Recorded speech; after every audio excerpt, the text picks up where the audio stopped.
Oitavo ano. Como vão vocês, oitavo ano? Bom, nós temos aí a unidade 2, página 94, que fala sobre a independência da América Latina. Primeiro vamos retornar um pouquinho, né? Aquilo que a gente estava falando antes do assunto, a gente está estudando a Era das Revoluções, lembra? Revolução Inglesa, Revolução Americana. Fica até chato a gente falar isso toda hora, mas é importante para a gente ir renovando as revoluções que vão mudando a forma de se organizar da sociedade. Então antes havia aquela coisa do rei, né, a nobreza, os privilégios da nobreza.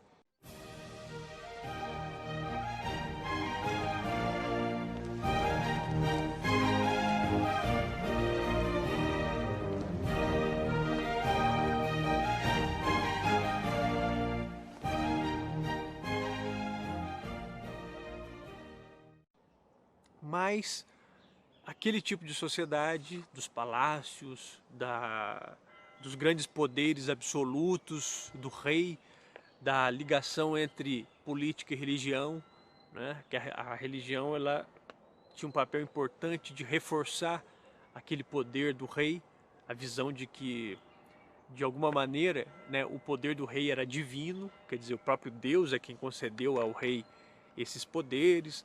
Ou seja, aquela forma de se organizar da sociedade começa a perder força e começa a ser contestada muito fortemente, e em algumas regiões, em alguns lugares, isso levou inclusive a guerras, como o caso da Guerra de Independência dos colonos da América do Norte contra a Inglaterra.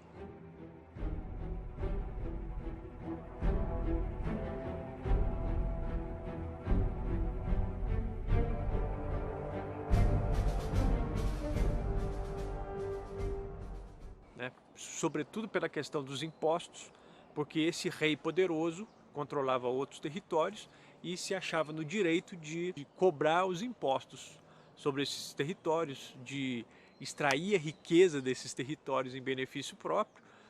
Claro, né? Ele é o rei poderoso e etc. Mas esse tipo de sociedade vai perdendo força com a chamada Era das Revoluções, que começa lá na Inglaterra. Eles começam limitando o poder do rei, fazendo o rei assinar uma Constituição, que é a Revolução Gloriosa de 1688. Depois essas ideias vão ganhando mais força. Lembra das ideias iluministas?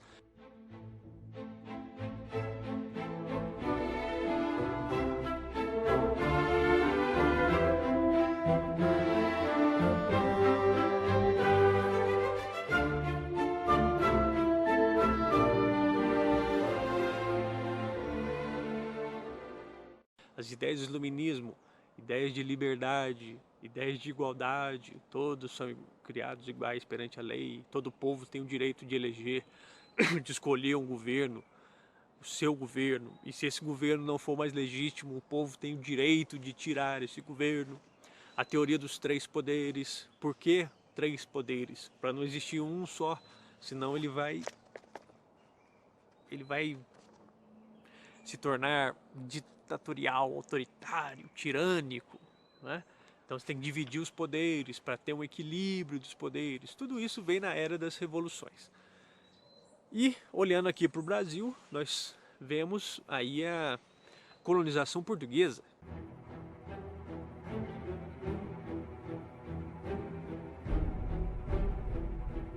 Então, o reino de Portugal, o rei de Portugal era um rei absoluto, né? Uma monarquia absoluta. A maior parte das riquezas produzidas ou extraídas desse território era para fortalecer o reino de Portugal e o rei de Portugal. A base da exploração portuguesa aqui era a mão de obra escrava africana.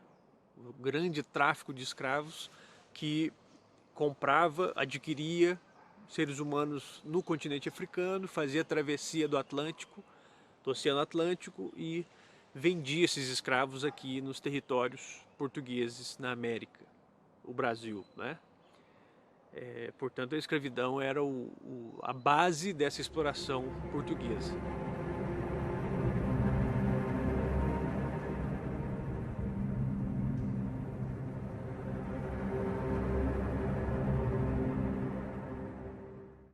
E durante muito tempo, não só aqui na América Portuguesa, mas em outras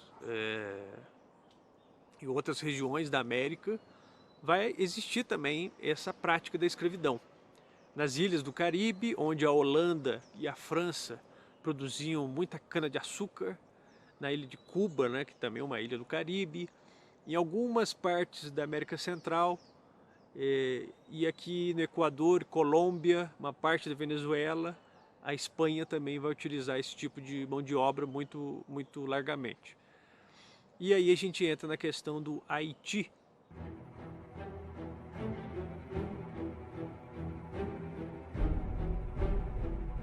O Haiti é um caso surpreendente e é um caso, ao mesmo tempo, muito triste do ponto de vista dos desdobramentos que aconteceram, porque primeiro, né, como a gente pode ver na nossa atividade já, a localização do Haiti é na ilha, a ilha se chama Ilha de São Domingos.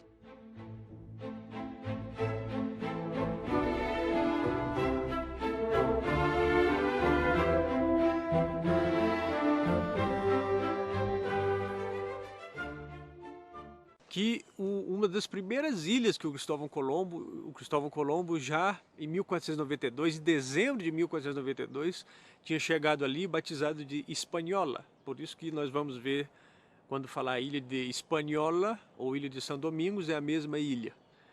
E essa ilha ela se inicia como um domínio espanhol, mas depois passa uma parte dela, né, a costa oeste, ao domínio francês e a costa leste ao domínio espanhol. Essa parte oeste, São Domingos, que continua a chamar São Domingos e depois se torna República Dominicana, continuou sob controle espanhol, e a parte leste sobre domínio francês com o nome de Haiti.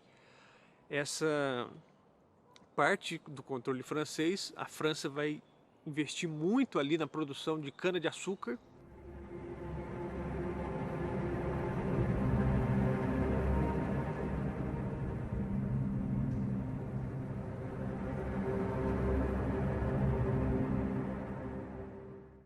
Quando chegar por volta do ano 1750, essa ilha vai ter cerca de 500 mil habitantes. Essa parte da ilha, a parte francesa chamada Haiti, vai ter cerca de 500 mil habitantes, sendo que 50 mil eram colonos franceses e os outros 450 mil eram escravos. Então é uma proporção, né, gigantesca de escravos para cada senhor de escravos, ou para cada francês que ali ocupava. E essa ilha vai se destacar, vai ser chamada como a pérola do Caribe, a pérola da região das Antilhas, por causa da grande produção de açúcar, que era uma riqueza imensa, né, naquele período. Mas isso na base da exploração da escravidão, de muitos maus tratos e muita violência. Não que em outros lugares não houvesse violência, como a gente fala também aqui da América Portuguesa, e a gente vai vendo mais para frente esses assuntos. Mas ali, especialmente, um território pequeno, um território apertado, né? Sem grandes vales assim, e aquilo se torna um barril de pólvora, essa situação da exploração intensa, uma grande população ocupando aquele território, uma geração de riquezas enorme, mas ao mesmo tempo muita exploração e muita miséria. E ali vai estourar uma grande revolta de escravos, que é a revolta de escravos do Haiti.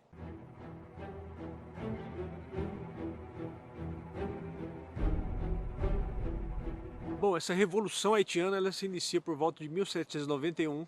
Havia um movimento anterior de escravos que se revoltavam e atacavam os domínios de seus senhores, inclusive matavam famílias de senhores de escravos, mas ela se inicia mais fortemente com a mobilização de mais de 100 mil escravos em 1791. E a partir dali a coisa só vai crescendo, né? Então os colonos que estavam se unem para tentar conter esse avanço dessa revolta, mas essa revolta ela vai num crescente ao longo dos anos, então não é uma coisa que acontece também de uma hora para outra, né? 1791, 92, 93, 94, 95, e vale lembrar que ao mesmo tempo o surgimento de primeiras grandes lideranças, né, desse movimento, e dois grandes líderes, um deles é o Toussaint Louverture e o outro o Jean-Jacques Dessalines.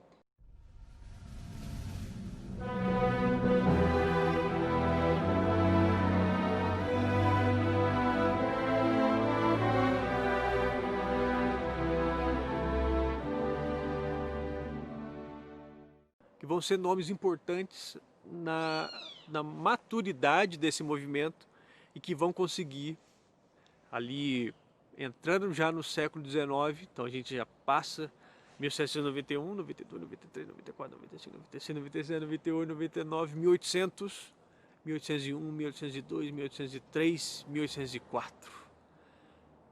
13 anos, 13, 14 anos, né? Aí chega em 1804, a declaração de independência do Haiti, de ex-escravos na América. O primeiro país americano depois das 13 colônias da América do Norte, os Estados Unidos, a atingir sua independência.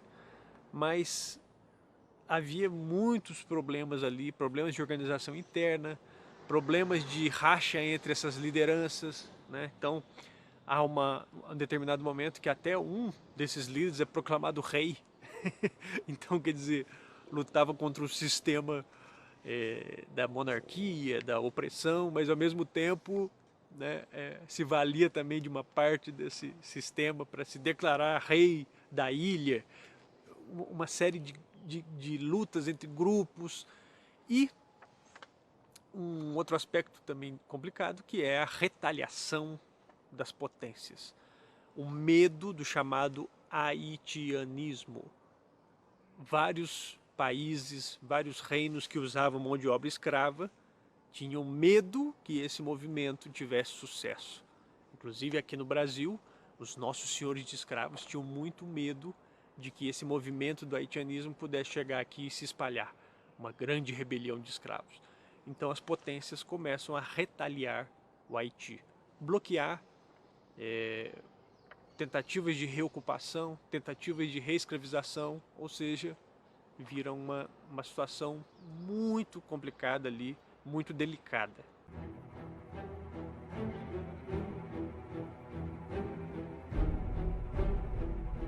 E a partir desse cenário, o Haiti nunca mais consegue se estabelecer, inclusive economicamente.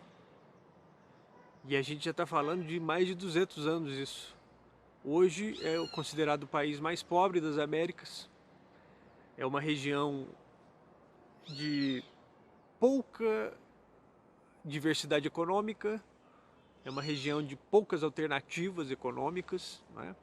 Há um potencial geográfico limitado, porque apesar de ali ter sido uma área de grandes plantações de açúcar, mas não existe muita oferta de água, há muitas montanhas, há áreas que não, escarpas, é uma área sujeita a muitos terremotos, é uma grande população e que não consegue reerguer a ponto de chegar a um desenvolvimento.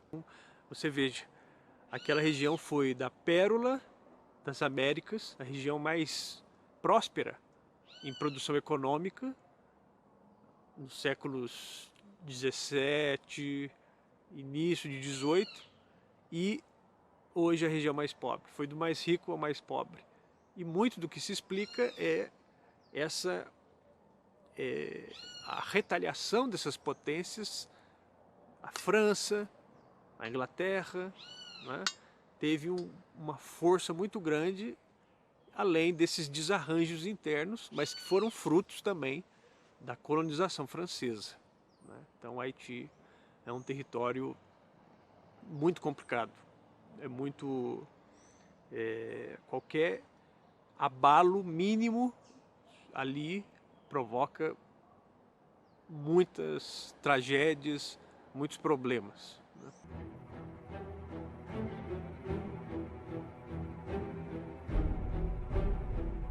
Bom, nas nossas atividades, a atividade 1 sobre a economia do Haiti. Basicamente, a economia ali é a cana-de-açúcar. Cana-de-açúcar se inicia no Caribe com os holandeses e os franceses. Os espanhóis vão ficar um pouco atrás nesse processo, mas sobretudo a França vai investir muito naquela região do Haiti na produção de cana-de-açúcar. E aí era aquele sistema muito parecido com o Nordeste brasileiro, das grandes plantações e o uso de mão de obra escrava africana, né, que vai surgir, que vai ser predominante naquela região. Na imagem 2, nós temos ali um quadro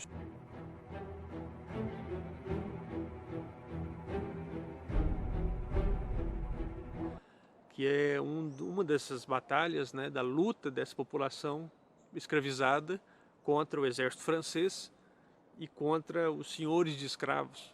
Então ali você tem os escravos tentando se proteger e ao mesmo tempo atacar, né, um exército que está devidamente armado, baionetas, armas de fogo, roupas próprias, né? É uma batalha desproporcional, mas que ainda assim terminou com vitória da população escravizada. Por isso é um grande símbolo, né, dessa resistência à escravidão, é a chamada Revolução Haitiana. No número 2, né, na letra B, o que a imagem representa? Todo quadro ele mistifica um pouco, então quer dizer, ele pega um acontecimento e ele reelabora, né? Então ali nós temos a colocação dos escravos no alto para representar, para destacar a figura deles, né? O protagonismo deles na luta, e os soldados embaixo atacando, mas também para mostrar que eles estão embaixo no sentido também moral, né? Então o quadro ele busca representar uma ideia de honra e de glória desses escravos que lutavam pela liberdade, né? Então essa é o que essa figura busca representar. E os grupos sociais, claro que você tem ali os setores militares e senhores de escravos estão representados também por esses homens do exército francês, né?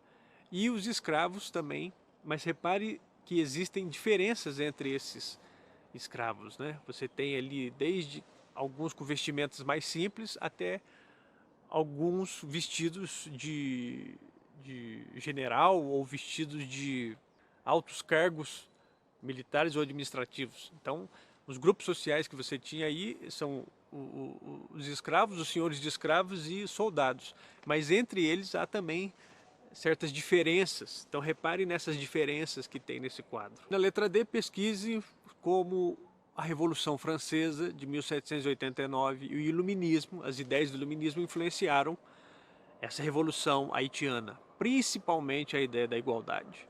A ideia da igualdade é a grande ideia que a Revolução Francesa traz. E na letra E, no nosso livro, você encontra qual que era o grande objetivo desses revoltosos. Porque além do fim da escravidão, isso por si só, o que seria depois do fim da escravidão? Certo? Mandem dúvidas, é um assunto complexo, um assunto complicado, mas nas próximas aulas a gente vai trabalhando um pouco mais essas questões, certo? Então é isso. Bons estudos, boas leituras e até a próxima.